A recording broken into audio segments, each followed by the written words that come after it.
Boa noite, boa noite. Feliz ano novo pra vocês. Obrigado. Bora. Felipe, boa noite aqui. Sidão Marina Litoral News. Primeiro, parabéns pela atuação, né? Primeiro jogo da temporada e já deu pra ver como o Flamengo vem para esse ano de 2026. Já que eu tô começando a coletiva, eu queria que você falasse um pouco sobre como foi essa decisão na reunião de ontem com o BAP, com o Boto, de tomar essa decisão de modificar um planejamento para colocar a equipe principal hoje dentro do gramado. Obrigado. É uma reunião que acontece todas as semanas, já seja via telefone, já seja presencial. Conversamos sempre e os interesses da instituição estão sempre acima de qualquer planejamento. O clube entendeu que era o melhor e nós temos sempre que seguir o que é melhor para o clube. Eu sempre fiz isso desde que cheguei aqui, o BAP também, o Boto também. Somos pessoas com muita coragem, porque tomar decisões desse nível requer muita coragem. E muito simples. É uma decisão onde tomamos todos, no final, assumimos todos os riscos e bola para frente. Felipe, Rock Hudson, coluna do Fla. Ano passado eu fiz uma pergunta pra você na época que teve a parada da data FIFA e você disse que esse time, quando tem de 7 a 10 dias para poder treinar, é um time muito diferente dos demais. O Flamengo treinou em média aí 9 dias e nós vimos aí uma atuação muito boa, né? Até o momento da expulsão tinham 13 finalizações. O que mais te impressionou, por mais que você acompanhe o treinamento, dentro dessa atuação, a atuação do Flamengo fisicamente, o que mais impressionou ao Felipe Luiz, que mudou do treino para o jogo? Não me impressiona porque eu já conheço os jogadores, já sei da forma que eles têm de lidar, a ambição que esses jogadores têm de jogar, de performar, de se divertir dentro do campo. Você falou aí bem, quando o time tem tempo para treinar, ele desenvolve todas as ideias, ele pega todos os conceitos. Hoje, por mais que tenha sido um jogo com volume e de finalizações muito grandes, existem coisas para melhorar, sim, com certeza. Mas foi um jogo espetacular. O que eu gostei foi, principalmente, que os jogadores se cuidaram bem, sabem a prioridade que é cuidar do próprio corpo e a qualidade que eles têm. Só de perto você consegue entender o nível de jogador que nós estamos falando hoje no elenco do Flamengo. Isso é um nível muito alto e um jogo excepcional.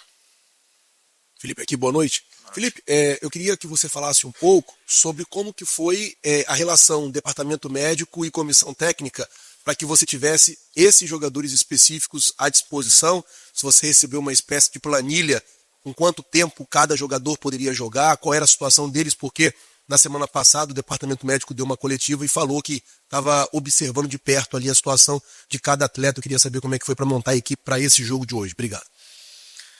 Bom, sempre, como é que chama?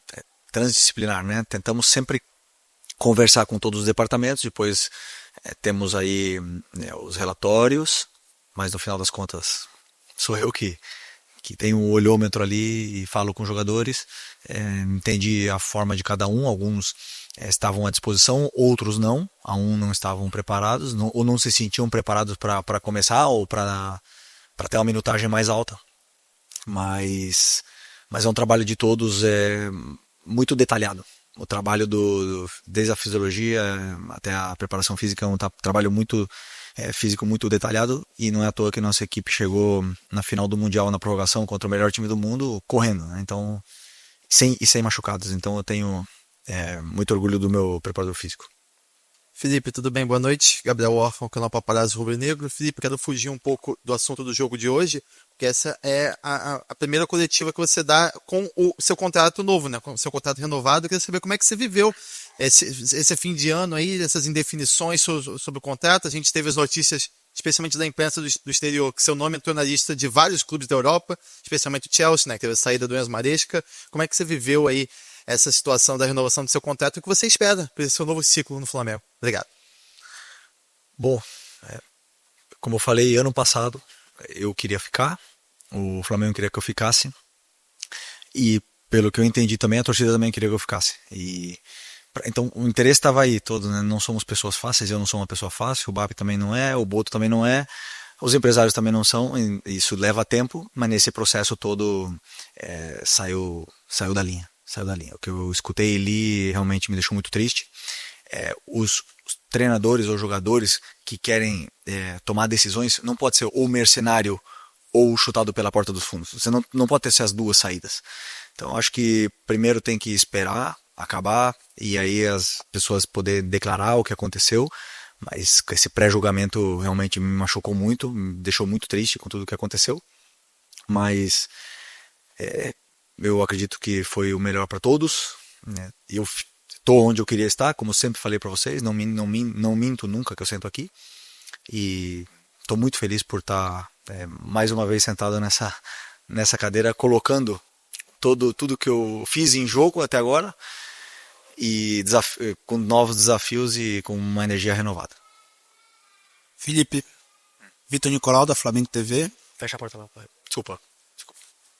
Parabéns pela vitória. Hoje, falando do jogo de hoje, eu notei que Bruno Henrique e Pedro disputaram 45 minutos cada, então teoricamente em termos de carga, muito parecida a carga entre os dois. Mas a impressão que eu tive é que a intenção do jogo era pressionar o Vasco na sua saída e impor uma transição defensiva difícil ao Vasco, que tem ali no Fernando Diniz geralmente dificuldade para defender transição.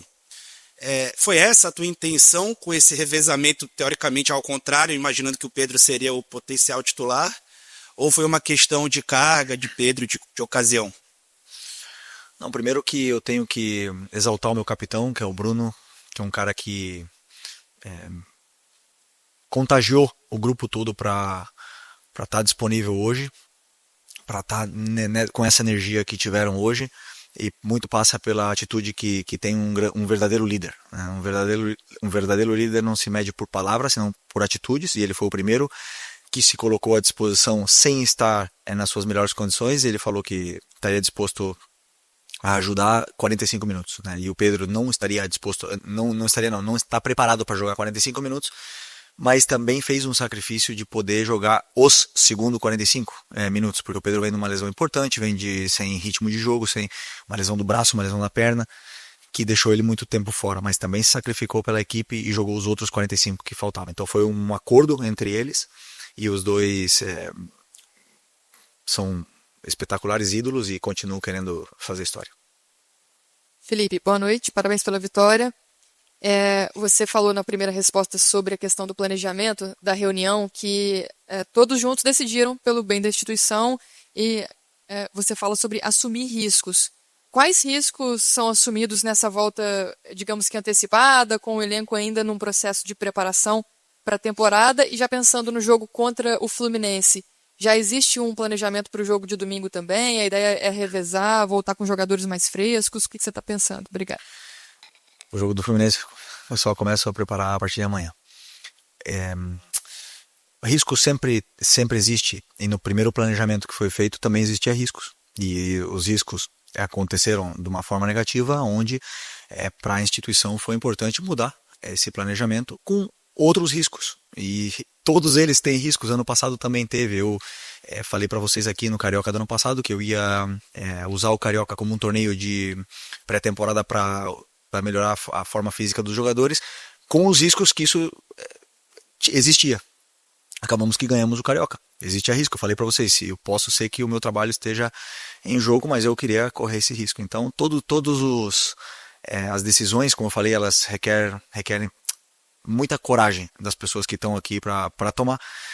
E por sorte somos pessoas corajosas e assumimos os riscos que isso existe e vamos enfrentá-los. Felipe, Isaac Andrade, Flá Voz. Eu queria insistir um pouco mais nesse tema. Você falou de riscos, eu quero voltar na palavra que você colocou, que foi coragem. Hoje o Campeonato Carioca é considerado o mais charmoso do Brasil, mas também é um movimento de desvalorização por grande parte da imprensa e também dos clubes em relação a esses campeonatos regionais. Porque eles também não valem tanto quanto os demais, ou eles atrapalham um pouco essa preparação, que para mim dá a entender essa questão do risco em si. Como é que você vê os campeonatos estaduais, os campeonatos regionais? Eles realmente têm assim, o seu momento, o seu clamor, eles são importantes, ou eles somente são o primeiro campeonato que existe, e por isso da questão da coragem e do risco? Os campeonatos estaduais têm um peso para cada estado, para cada clube que quer colocar como prioridade. obviamente que não é o objetivo principal de nenhum clube na temporada, clube grande que quer conquistar grandes títulos na temporada. Digo isso porque fugiu agora. Desculpa. Deixa eu lembrar que fugiu. Caraca, fugiu. Até esqueci a pergunta. Pode repetir a pergunta, por favor? Basicamente, no sentido da valorização do campeonato. Porque é o primeiro campeonato, tem essa questão do risco, e aí você falou de coragem. Boa, Por que coragem, né? Não, desculpa, não, porque assim, o Campeonato Carioca tem um valor que. Os campeonatos estaduais têm um valor que cada clube dá. E a tendência, hoje diminuindo datas, a gente não sabe qual é. Se vão continuar sendo importantes, se vão continuar. Daqui a 10, 20 anos vai existir os campeonatos estaduais ainda, isso a gente não sabe, porque na verdade todo mundo sabe o calendário complicado que é. O risco e a coragem é justamente por essas datas estarem tão apertadas e por nós pagarmos o preço do sucesso ano passado de chegar na final do Mundial e já ter o campeonato começando agora. Então, tranquilidade, enfrentar com não a competição, senão estamos vestindo a camisa do Flamengo, temos que sempre dar o melhor. Felipe, Raiza Simplício aqui. A gente está em início de temporada ainda, o Flamengo em pré-temporada já trouxe 2 reforços, né? Que um deles estreou hoje, o Vitão, trouxe o André também. E a gente tem visto, acompanhado, o próprio Boto falou hoje sobre as negociações para trazer o Lucas Paquetá, né? Eu queria que você falasse sobre a importância de conseguir trazer o Lucas Paquetá, o quanto ele agregaria aí ao seu time. E se fala também da possibilidade de contratar um atacante, mas de repente trazendo o Lucas Paquetá, o atacante ficaria para uma próxima janela. Isso faz parte do teu planejamento? Você entende que precisa de um atacante mais rápido, né, nesse momento? Como é que tá isso? Eu vi. Eu ia falar, não, vocês. Vocês falaram com a pessoa ideal para falar de elenco, que é o Boto, né? Ele é a pessoa que é responsável, né, junto com o presidente, pela montagem de elenco. Nosso elenco está muito forte, então realmente os jogadores que entram tem que ser os jogadores. E o Paquetá é um jogador do West Ham, então enquanto ele for jogador do West Ham, respeito absoluto pelo clube que pertence agora, mas sabemos todo o amor que a torcida tem por ele. Boa noite, Felipe. Bruna Medeiros, do Disfla. Hoje você utilizou os jogadores da equipe principal, com exceção do Daniel Salles, né, que era o jogador com menos rodagem nessa ocasião. Queria que você explicasse a opção por ele, falasse um pouquinho dele também, das características, e jogando improvisado ainda, né? Por que você escolheu para jogar na esquerda? Obrigado. Porque ele jogou na esquerda praticamente a temporada toda passada, e o Royal fazia muito tempo que não tinha jogado na esquerda. Não jogava no lado esquerdo, na lateral esquerda. O Alex não tinha condição de começar o jogo e também não era pensado ele jogar muito tempo, e eu confio muito no Salles, foi meu lateral titular quando eu era treinador do Sub-20, é um jogador que já está pronto, claro que tem coisas que melhorar, mas é um jogador que já está pronto fisicamente, é um jogador que é importante, tem muita qualidade, todos vocês sabem, e infelizmente entrou nesse massacre que foi geral por ter perdido jogos com o Sub-20, né? E eu confio em muitos jogadores que lá estão, e não porque perderam 3 jogos que são horríveis, e como se falaram aí, tem muito jogador que sim serve e que a gente está olhando com muito carinho sempre. Então, o Salles é um deles, a concorrência sempre foi muito forte. Ano passado, Wesley, Varela, depois Wesley saiu, veio o Royal, não teve espaço, tinha 3 laterais esquerdos, e esse ano surgiu uma oportunidade para ele, e vocês viram que é um jogador que já está pronto. Felipe, boa noite. Rodrigo Cerqueira, do Grupo Globo. De todos os feitos que você conquistou no Flamengo, um deles, um que durava muito tempo, ou não acontecia muito tempo, foi ter terminado uma temporada inteira, depois de já ter assumido no ano retrasado. E o jogo que o Flamengo fez hoje, apesar de pouquíssimo tempo de treino, pouquíssimo tempo de preparação física principalmente, deu a entender que é um time que sabe muito bem o que faz. E isso provavelmente ajudou muito nessa deficiência física desse momento. Quão importante é isso para você, toda essa manutenção que não é muito simples no Brasil, né? Manutenção de trabalho, de treinador, de elenco. Quase todos os jogadores que estiveram em campo esse ano jogaram juntos ano passado. E com tão pouco tempo de treino, parecia um time já em meio de temporada, sabendo o que fazia em campo, correndo poucos riscos, enfim, tudo que Flamengo apresentou no passado em uma condição física muito melhor durante o ano. Gostei da tua pergunta. O time, a importância da manutenção do treinador é porque os jogadores, além de falar, né, de mim, mas é saber que os jogadores sabem o que eu gosto, o que eu peço para eles. Eles sabem o que eles têm que fazer no campo. Já um ano e alguns meses que eu venho pedindo a mesma coisa com ajustes pontuais em função de cada plano de jogo.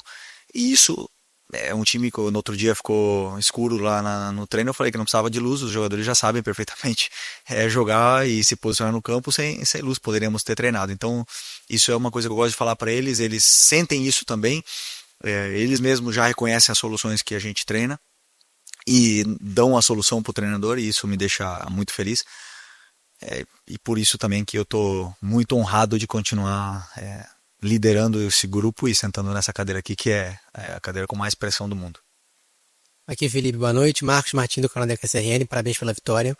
Queria te perguntar ainda sobre a questão da agressividade do Flamengo na marcação. Flamengo pressionando alto, Flamengo com muita vontade também na pressão pós-perda. Queria te perguntar se isso foi fundamental para que o Flamengo tivesse esse domínio amplo sobre o Vasco, né? O Flamengo conseguisse encurralar o Vasco no campo de defesa deles, justamente por essa intensidade defensiva, essa dificuldade do Vasco conseguir construir desde trás. Você viu o Vasco errando bastante também, tecnicamente. Queria te perguntar sobre essa tua avaliação sobre esse desempenho defensivo do Flamengo, marcando forte. Bom, primeiro, pela energia que os jogadores colocaram na pressão alta. Segundo, que recuperaram as forças, essa quebra entre parar o corpo, que depois de uma temporada de 11 meses, o time já não estava com força para pressionar no final da temporada passada. Perdemos a bola em alguns jogos, diga-se Pirâmides no segundo tempo, o Cruz Azul no primeiro tempo, e o time já não tinha a mesma força. Portanto, fazer essa quebra muitas vezes é muito importante. Nós não tivemos por causa do Mundial, e os jogadores recuperam essa força e essa energia para poder pressionar. O meu objetivo agora é que eles consigam manter, que eles consigam alcançar o melhor nível físico deles para poder performar dessa maneira por mais tempo, né? Esse é o meu grande desafio. Felipe, boa noite. Pedro Ramos, da Sintonia Esportiva. Duas perguntas rápidas. O Léo Ortiz hoje entrou na vaga de outro volante. Ele fazia a função com o Tite muito de volante, mas contigo praticamente foi só zagueiro. Hoje entrou como volante. Eu queria saber se é uma ideia sua, talvez, para rodar um pouco mais o Vitão, para tentar fazer com que ele se encaixe melhor com o Léo Pereira. E uma segunda rápida, porque o Plata mudou para 19 a camisa dele. Obrigado.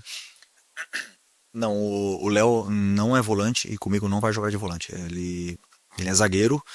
Para mim, ele é um dos melhores zagueiros do mundo, e do Brasil também, e também para mim do mundo.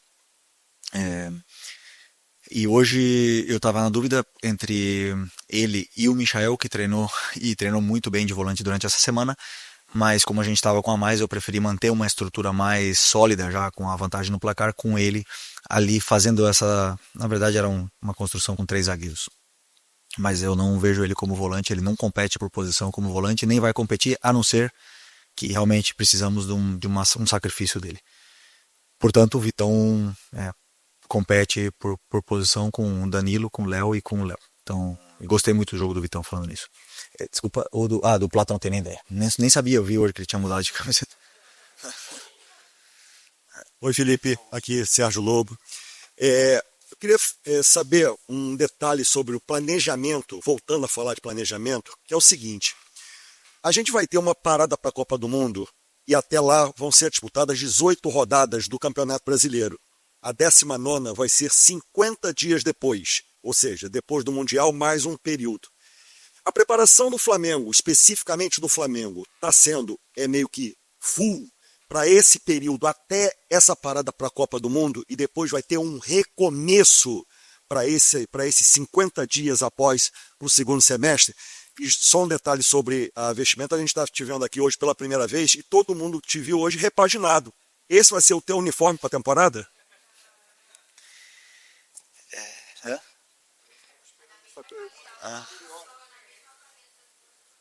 Da roupa? Falta o voto agora. Não, a roupa...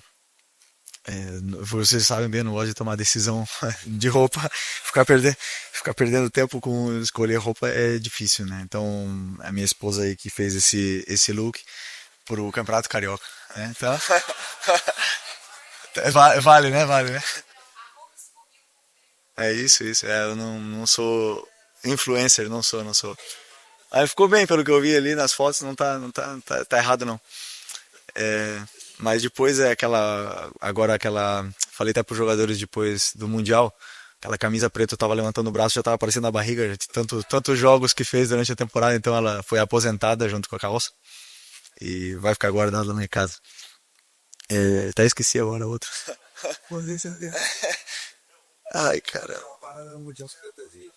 Sim. Não, é que assim, às vezes, né, as pessoas pensam já no Mundial e o treinador ele sempre pensa que tem que ganhar, senão ele vai ser mandado embora semana que vem. Então é difícil pensar até o Mundial. O nosso planejamento vai em função de encontrar a forma óptima física dos jogadores. Não é pensando em outubro, em novembro e tal. Sempre em levar os jogadores à sua...